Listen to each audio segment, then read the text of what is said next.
It's a new year and a new chance for you to make a fresh start with your compliance. We're going to be bringing you a daily tip, strategy, or idea that you can use to improve your program. Here's your host, Tom Fox, the Compliance Evangelist. Day 7, Policies and Procedures. There are numerous reasons to put some serious work into your compliance policies and procedures. They are certainly a first line of defense when the government comes knocking. The 2020 update made clear that any well-designed compliance program entails policies and procedures that give both content and effect to ethical norms and that address and aim to reduce risk by identifying by the company as part of its risk assessment process. This statement made clear that regulators will take a strong view against a company that does not have a well-thought-out and articulated policy and procedures against bribery and corruption, all of which are systematically reviewed and updated. Moreover, having policies written out and signed by employees provides what some consider the most vital layer of communication and acts as an internal control. Together with a signed acknowledgement, these documents can serve as evidentiary support if a future issue arises. In other words, the document mantra applies just as strongly to policies and procedures in anti-corruption compliance. The specific written policies and procedures required for a best practices compliance program are well known and long established.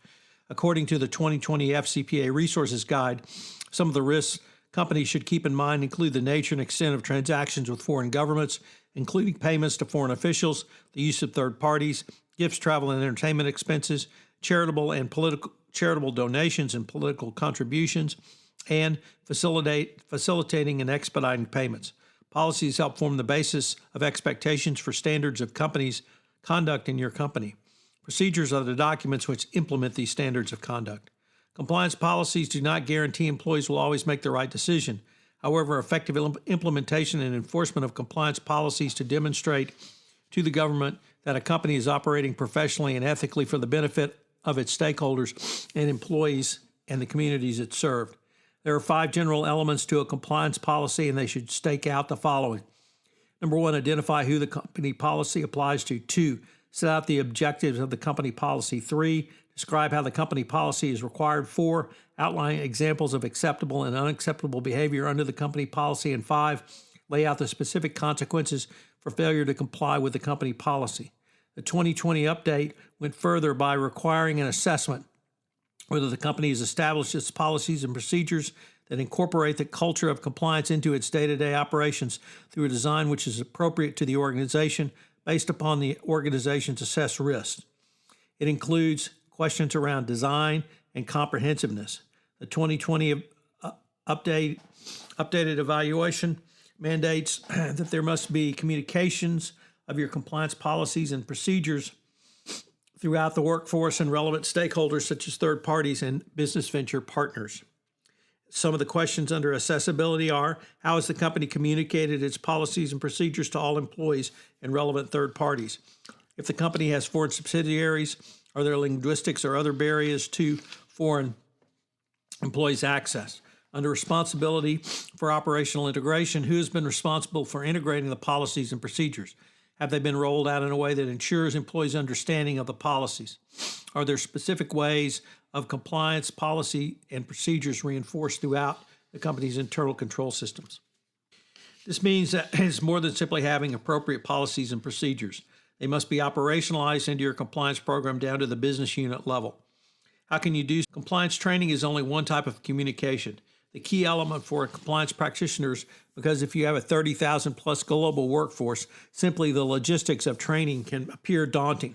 Small groups where detailed questions about policies can be raised and discussed can be a powerful teaching tool. Another technique is posting frequently asked questions in common areas and virtually. Also, having written compliance policies signed by employees provides what some consider the most vital layer of communication. A signed acknowledgement can serve as evidentiary support if a future issue arises. Finally, never forget the example of the Morgan Stanley declination, where a recalcitrant employee annually signs such certifications. These certifications helped Morgan Stanley walk away with a full declination. The 2020 FCPA Resources Guide ends its sections on policies with the following. Regardless of the specific policies and procedures implemented, these standards should apply to personnel at all levels of the company. It is important that compliance policies and procedures are applied fairly and consistently across the organization. Institutional fairness demands that if a compliance policies and procedures are not applied consistently, there is a greater chance that the employee will be dismissed for breaching a policy, could successfully claim he or she was unfairly terminated. Moreover, inconsistent applications of your policies and procedures will destroy the credibility of your compliance program. This last point cannot be overemphasized.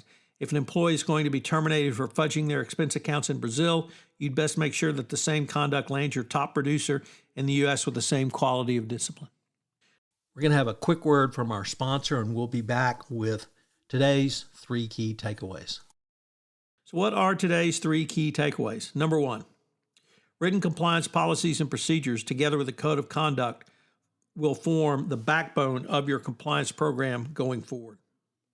Number 2, the DOJ expect a well thought out and articulated set of compliance policies and procedures that will be adequately communicated throughout your organization. And number 3, institutional fairness for the applications and policies and procedures demands consistent application across the globe. I hope you will join me tomorrow on day 8 of 31 Days to a More Effective Compliance Program. I know you will not only enjoy but benefit greatly from tomorrow's episode. If you'd like information on any of the topics from this podcast series, please check out the Compliance Handbook's 4th edition, available at lexisnexis.com. This is Tom Fox again. Thank you for listening to this episode of 31 Days to a More Effective Compliance Program. I hope you will join me for the entire month. 31 Days to a More Effective Compliance Program is a part of the Compliance Podcast Network.